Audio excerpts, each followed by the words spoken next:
If you're over 60 and you feel like your best years are behind you, I want to tell you something that might shock you. They're not. In fact, your best years can still be ahead of you if you choose to make them. I've seen people reinvent themselves at 62, build something meaningful at 70, and find their true purpose at 75. So the real question is not, can you change your life after 60? The real question is, will you allow yourself to believe that you still can? And before I go any further, tell me in the comments, what city are you listening from right now? I want to know where this message is reaching and who out there is ready to build the next chapter of their life with intention. Also, if this message already feels like something you need, go ahead and like this video, subscribe to this channel, not because it helps me, but because it keeps you connected to the kind of motivation and clarity you deserve from this moment on. We're in this together. Let me share something with you. 3 years ago, I spoke to a man in Florida. He was 67. He'd been retired for 5 years, owned a small home, had a pension, but he was quietly, deeply unhappy. Not because of his circumstances, but because he believed in his words, "I'm just waiting out the years." Now pause and ask yourself, do you feel like you're just waiting out the years? Because that's not life. That's delay. That's drifting. That's not what you were made for. Fast forward to today, that same man is running a local nonprofit. He helps other seniors who are lonely. He told me recently, "I've never been this alive, and I started all this at 68.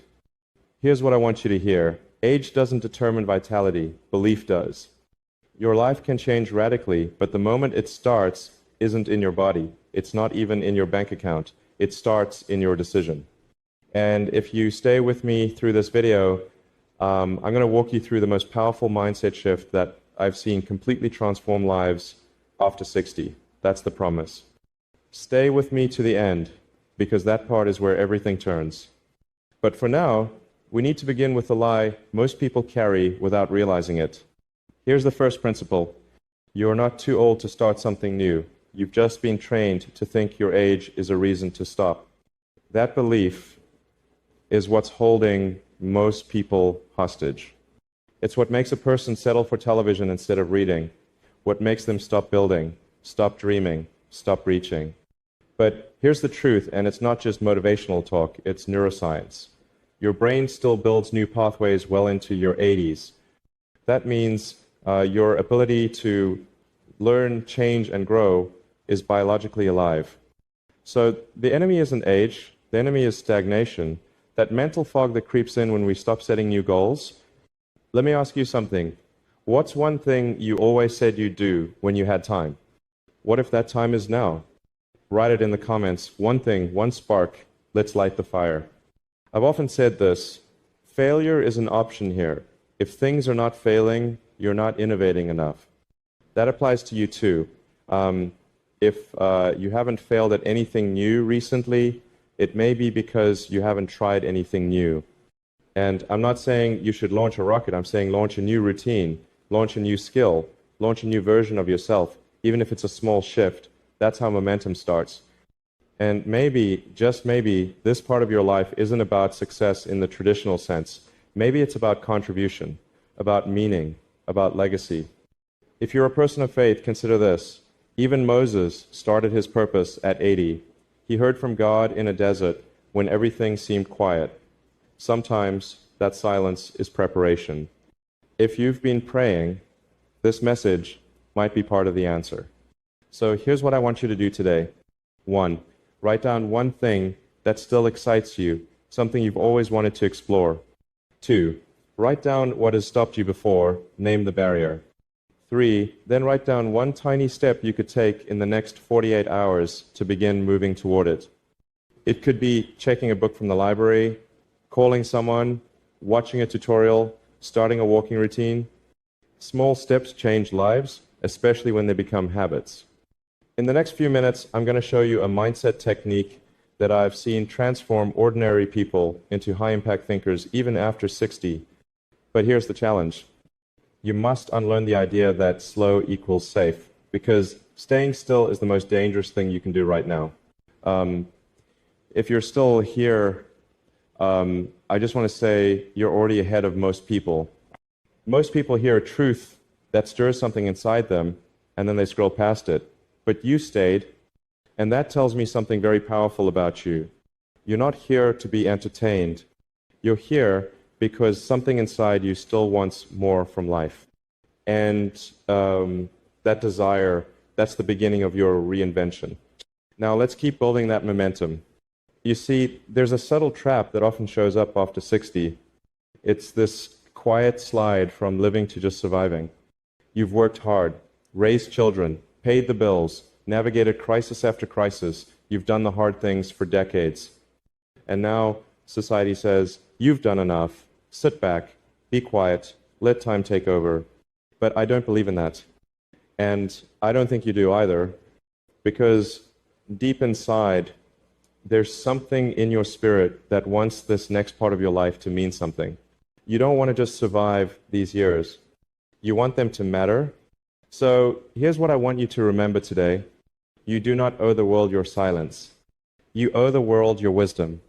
You have decades of experience, judgment, clarity, and insight that others desperately need right now.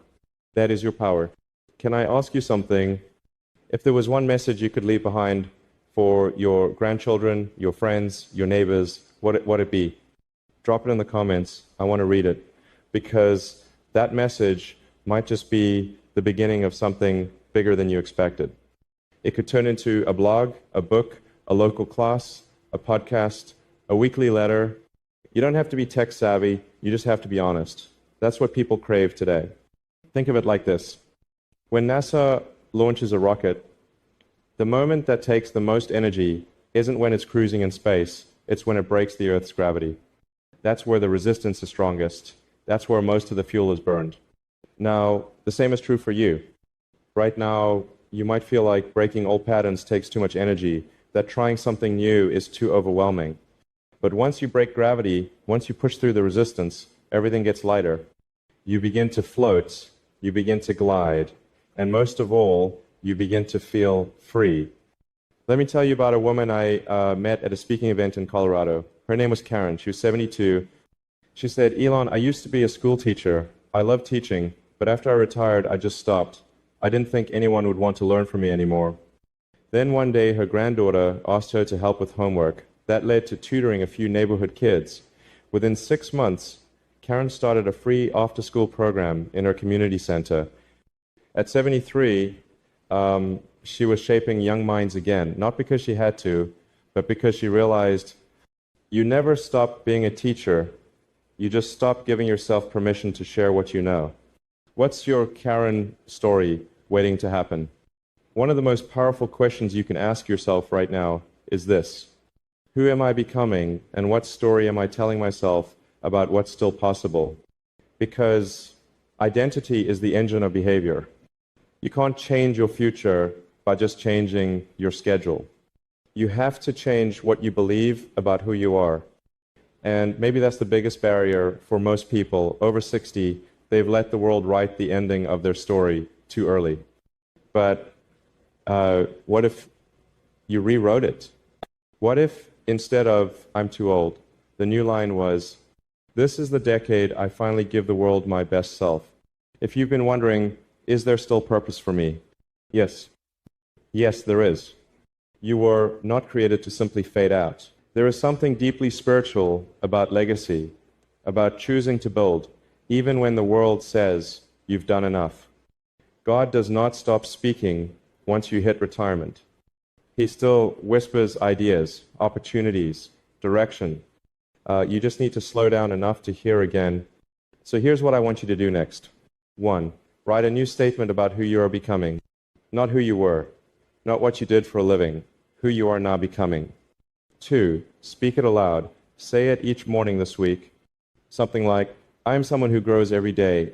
I build, I teach, I love, I contribute. 3, then ask yourself, what's one thing this version of me would do today?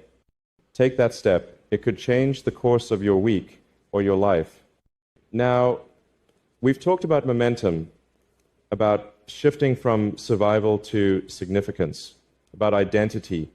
But next, I want to show you a pattern I've seen over and over again in people who completely reinvent themselves, even in their 60s 70s, and 80s. And I'm going to give you something most people don't even realize they have control over. If no one has told you this today, I want to say clearly, you still have power, you still have potential, and you still have time. But time, at this stage, must be treated like oxygen, not something to waste, but something to breathe deeply and use deliberately. Now, if you've stayed with me this far, it's because you know deep down there's still something in your life that hasn't fully come alive yet. And I told you I'd show you a pattern I've seen in people who reinvent their lives after 60. That pattern starts with this. You must take control of your environment, or your environment will quietly control you. And here's what I mean.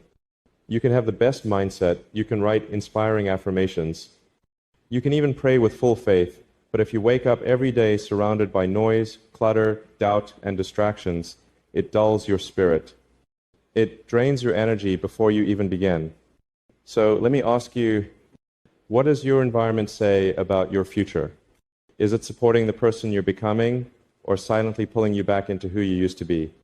Most people don't realize it, but after 60, the environment becomes even more influential. Why?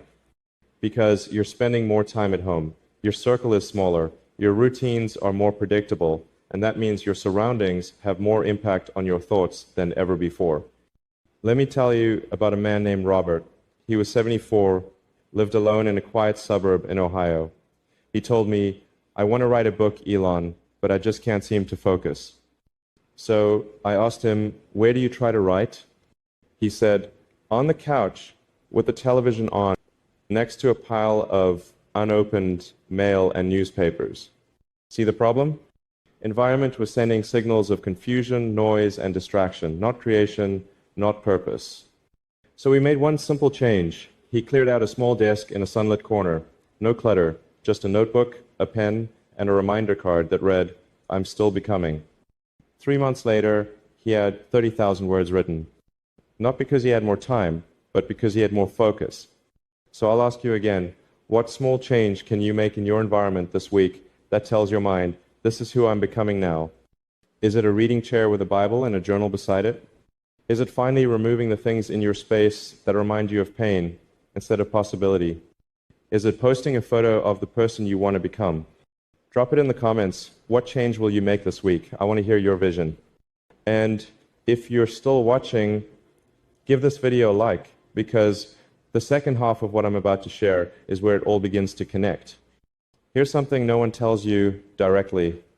It's not too late, because your future is still longer than you think. The average American life expectancy is now around 77. That means if you're 60, you potentially have 17 more years. And not just years, active, wise, capable years. Do you realize what you can build in 17 years? Tesla was built in less time than that. SpaceX, too. Entire legacies can be born in that window. So stop saying it's too late. Instead, start asking, if I had 15 more healthy years, what would I build with them? You have more time than you think, but only if you stop wasting it. I believe God doesn't just give you time, He gives you seasons. And the season you're in right now, it's not the season of retirement, it's the season of refinement. You've been through the fire, and now you have wisdom, clarity, and calm. And maybe God is asking, what will you do with what I've already given you? This part of your life isn't the epilogue. It might be the most important chapter. Let's make this real. If you want to change your life after 60, here are 3 daily habits. I recommend simple, powerful, and transformative. 1. The 30-minute morning rule. Before anything else, no phone, no news. Spend 30 minutes alone with your thoughts, a prayer, or your journal. This grounds you in clarity. 2. The 1 new thing rule. Every day expose your brain to something new. A podcast, a documentary, a book, a new language, or even a walk in a different direction. Your brain grows through novelty. 3. The 3-item list. Choose only 3 things to focus on each day. That's it. Overwhelm kills action, but focus ignites it. These aren't about being busy. They're about being intentional. Now, you've done the hard thinking. You've looked at your environment. You've challenged your identity. You've started to reclaim your energy. But in the final part of this message, I'm going to give you the exact mindset that pulls all of this together. It's the key that turns motivation into lasting transformation. It's what most people miss, and it's why many never follow through, no matter how inspired they feel. But you won't be one of them. Now, here's what I promised you from the very beginning. The shift that has helped thousands of people, including those in their 60s, 70s, and 80s, not just survive this stage of life, but completely redefine it. It's simple, but it's not easy. Ready? The moment you stop living for comfort and start living for contribution, everything changes. Let's break that down. Most people after 60 are subtly taught to take it easy, to slow down, to entertain themselves into the sunset. But the truth is, comfort does not create joy. Comfort leads to boredom. Boredom leads to self-doubt. And self-doubt leads to decay. On the other hand, contribution creates life. When you start contributing again, your wisdom, your time, your care, your voice, you awaken something eternal. You stop counting the days and start making the days count. And the best part? Contribution doesn't require wealth. It doesn't require perfect health. It just requires willingness. Let me tell you about a man named Charles, 82 years old. He was living in San Diego, quiet life, widowed, no kids nearby. One day, he sat in on a church meeting about community service. Someone mentioned they needed someone to just listen to the men in the rehab center down the street. Charles volunteered, not because he knew how to fix anyone, but because he knew how to listen. He showed up once a week, asked questions, smiled, shared a few words. Within 1 year, that center had the highest recovery rate in their program's history. When asked why, one man said, "I stayed clean because I didn't want to let Charles down." That's contribution. So let me ask you something personal. Who still needs you to show up? Who is waiting for your voice? Whose life could shift simply because you decided not to give up on your own? Because, make no mistake, someone is watching you. Maybe it's your child. Maybe it's your neighbor. Maybe it's a younger version of you who's silently hoping, please don't quit on life. Show me it's still possible. And maybe, just maybe, God has kept you here because your story isn't finished yet. I believe deeply that there's a divine assignment on every life, and sometimes the later chapters hold the most power because they come with depth, with scars, with lessons, with fire refined into gold. So don't bury your gifts. Don't quiet your wisdom. Don't underestimate your reach. Your next move might not just change your life, it might change someone else's eternity. I want you to picture this. It's 1 year from now. You've changed just a few things, not everything, just a few small but consistent choices. You have a routine that gives you energy. You've cut out the noise and filled your time with meaning. You've found one place to contribute, even if it's just an hour a week. You're sleeping better, feeling lighter, laughing more, moving more. You're no longer just aging, you're building again. That's what's possible. And if you're thinking, but Elon, I failed before, I've tried and stopped, I've lost momentum. Let me say this clearly. Failure is not the opposite of progress, it's part of it. What matters isn't what you tried and stopped. What matters is what you'll still decide to begin today. So here's how you begin your transformation today. 1, find one way to contribute. Could be mentoring, could be writing, could be praying for others, could be helping someone learn a skill you've mastered. Start small, but start visible. 2, build a daily anchor. Anchor your day in 15 to 30 minutes of purpose. That could be scripture reading, journaling, walking, learning. Let your mind reconnect with meaning every day. 3, speak life to yourself. Every morning say this: I still have purpose, I still have breath, I still have something to build. Let that become your inner rhythm. Look, you may not have the speed you once had, but you do have the wisdom you never had before. And right now, in this moment, you are still capable of remarkable transformation. I didn't record this just to motivate you. I did it because someone needs you to come alive again, because your voice matters, because your story isn't finished, because your best chapter may still be unwritten. So, here's my final message to you, and I hope you carry it with you. You are not done. You are not behind. You are not too late. You are just getting started. Drop a comment right now and say, I'm still becoming. Say it out loud, say it to yourself, say it to God, and say it every single day from here forward. Your life after 60, it doesn't have to be the closing act. It can be the rise. Check my playlist for more videos like this. See you in the next one.